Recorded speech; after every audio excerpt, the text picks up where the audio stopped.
After Jesus had finished all his sayings in the hearing of the people, he entered Capernaum. A centurion there had a slave whom he valued highly, and who was ill and close to death. When he heard about Jesus, he sent some Jewish elders to him, asking him to come and heal his slave. When they came to Jesus, they appealed to him earnestly, saying, "He is worthy of having you do this for him, for he loves our people, and it is he who built our synagogue for us." And Jesus went with them, and when he was not far from the house, the centurion sent friends to say to him, "Lord, do not trouble yourself, for I am not worthy to have you come under my roof. Therefore I did not presume to come to you, but only to speak the word and let my servant be healed. For I also am a man set under authority, with soldiers under me, and I say to one, 'Go,' and he goes, and to another, 'Come,' and he comes, and to my slave, 'Do this,' and the slave does it."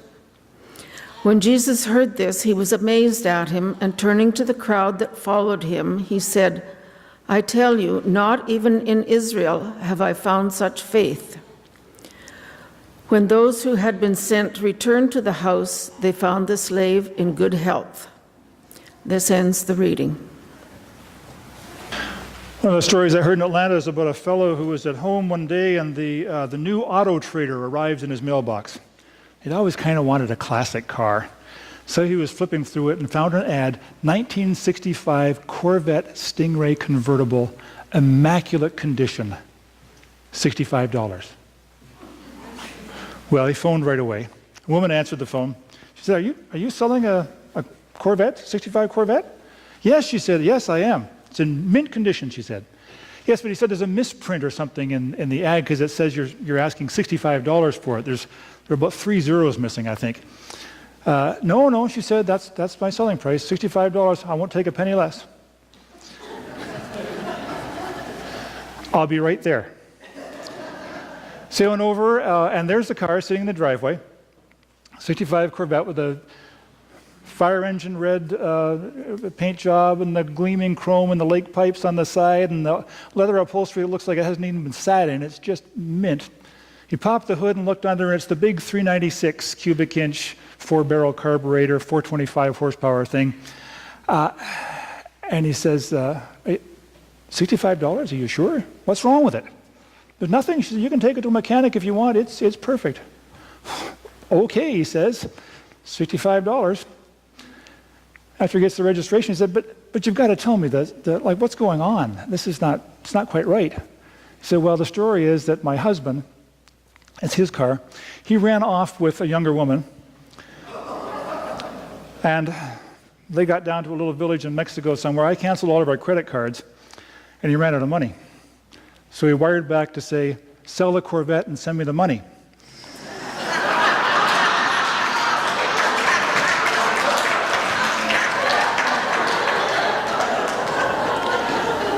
So that's what I'm doing.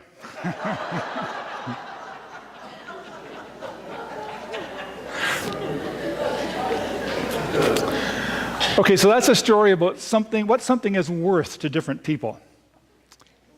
Worth was very much on the minds of Luke's first readers, who had to wrestle with the question of whether non-Jews would be allowed to become Christians. Were Gentiles worthy? And Luke, as the only non-Jewish gospel writer, takes care to include stories like this one that demonstrate that, yes, Gentiles are indeed worthy. Still, I think that both we and Luke's first readers have reason to hesitate in our endorsement of this centurion. Here's what he might have looked like in his uniform. For us, it's the fact that the centurion was a slave owner. He wants Jesus to heal a slave that he valued highly. We don't know what that means. Is the slave otherwise young and strong and capable? Does he have a high resale value? Is he like that 65 Corvette? Or is he perhaps an elderly man who's been in the centurion's family for many years, and is he highly valued because of the centurion's affection for him? We don't know. In Atlanta, I heard a sermon given by the Reverend Raphael Warnock. He's the lead pastor at Ebenezer Baptist Church, which is the church that Martin Luther King Jr. grew up in and later ministered at himself. When an African-American preacher in the Deep South preaches on Luke 4, in which Jesus talks about bringing release to the captives and setting the oppressed free, he brings a weight to that sermon that I could never hope to achieve. But perhaps you will agree with me anyway when I say that I have to struggle a bit to get past this centurion's involvement in the slave trade before I can see his worthiness.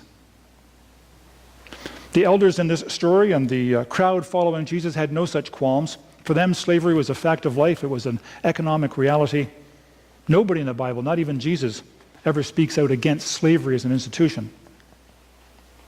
So it wasn't the centurion's involvement in slavery that would have scandalized Luke's first readers. It was his involvement in the Roman Empire. The empire stood for everything that the faith of God, of the God of Abraham, stood against. It was a regime of murderous tyranny that would make Game of Thrones look like a tea party. Those who stood in its way were crucified, literally. One of the cruelest forms of public execution ever devised. Crucifixion delivered the same message as the lynching of black men in the Old South did. This is what happens to anyone who gets uppity with us. So the elders were careful to tell Jesus, this centurion is worthy. He loves our people. He even built a synagogue for us. But the elders were wrong when they said the centurion was worthy. Or if he was worthy, it wasn't for the reasons they thought. They thought he was worthy because he was a big contributor to their community. Their proof of his worthiness is that he even built them a synagogue. Now, it's true that God loves a cheerful giver. And it's true that this church wouldn't exist if it hadn't been for some big contributors. And it's true that we could stand to have a couple of more big contributors right now. But it's not true that being a big contributor makes a person worthy in God's sight, or that a big contributor is more worthy than a small contributor. Big contributors aren't going to live in the ritzy section of heaven, because there is no ritzy section of heaven. And big contributors don't get to stand at the front of the line when the miracles are being handed out either. That's just not how it works. I don't believe for a minute that Jesus started out toward the centurion's house because he thought, oh, build a synagogue, big contributor, I better get right over there. Jesus went because he was needed, because someone had asked for his help. But on the way over there, Jesus is met by the centurion's friends who come to him with this message on his behalf. I am not worthy to have you come under my roof, therefore I did not presume to come to you. The centurion knows that for him to touch Jesus or for Jesus to enter his house would make Jesus ritually unclean. That was the Jewish law at the time, and it still is for strictly observant Jews. The centurion knows that he's not a member of the club. That when it comes to matters of religion, he has to ride in the back of the bus. He has to drink from a different water fountain. He knows he's not worthy. He knows he is an outsider. Ironically, his attraction to Judaism has probably made him an outsider in the military as well. I mean, why else would he be stuck in Capernaum, an out-of-the-way fishing village far from the center of power and the chance of promotion? You can see Capernaum way up there in the top of the Sea of Galilee and Jerusalem a couple hundred kilometers away. And at this point in the story, I like the guy. He's considerate of others. He's got humility. He's willing to stand up for what he believes, even at some personal cost to himself. I like the guy now. Now I'm willing to believe that he wants this slave to be healed, to be saved from death because of his affection for the man. He wants his slave to be healed, and he's got a plan to make it happen. As a military man and as a slave owner, he's used to lines of authority. He understands flow charts. He gives orders and he expects them to be carried out. He concludes that Jesus can do the same. Why not? He's a healer and a person of authority in his own field. Now, so far in Luke's gospel, Jesus has helped a paralyzed man walk again. He's relieved a woman of a fever. He's healed a leper. He's cast out numerous demons. But he's done all of that face to face, in person. And that's the way it is. When you're sick, you go to a healer who looks at you, who touches you, and then either prays for you or aligns your chakras or writes a prescription, depending. It's a remarkable leap for the centurion to believe that Jesus' healing power will work at a distance. And Jesus, we're told, is amazed. In all of Israel, I have not found such faith, he says. Wow. And so in the end, the centurion is worthy. Not because he has rank or status, not because he loves our people, not because he built a synagogue, not because he's a big contributor, simply because he's a child of God. That's enough. The last speaker at the conference was Reverend Joanna Adams from the Presbyterian Church. She said that she had, a couple of years ago, she'd been part of a group that had written a new confession of faith for her church, her denomination. You can imagine the committee got together and they hammered out all of these different ways of saying things and got to what they thought was a good confession of faith. So they sent it out, tested it with some congregations. And the feedback they got was that people really liked it except for one line. And they really hated that one line. And the one line was, "We all deserve God's condemnation." No. So the committee got together again, and they thought about it, and they worked it again, and they sent it out again. And this time it said, "We all deserve God's judgment." No, people hated it. No, don't want that. Well, they said to these congregations, "What should it say? What would you like it to say?" And they came back and said the people agreed that what it should say is, "Some people deserve God's judgment." Some people. And you can imagine that's those people. not us so much, but those people over there, they deserve God's judgment. We like to think we're worthy because we go to church or because we give to charity or because of who we are or something we've done. Our faith, though, is that we're not worthy. That we can't purchase a club membership card with the coin of good breeding or good deeds. What we do have, though, is a special invitation. Every one of us. There's nothing we can do to earn worthiness. But just like the centurion and the centurion's slave, we are worthy anyway. We are worthy because God says we are worthy. We are worthy. We who are gathered in this room, every one of us, because God says so.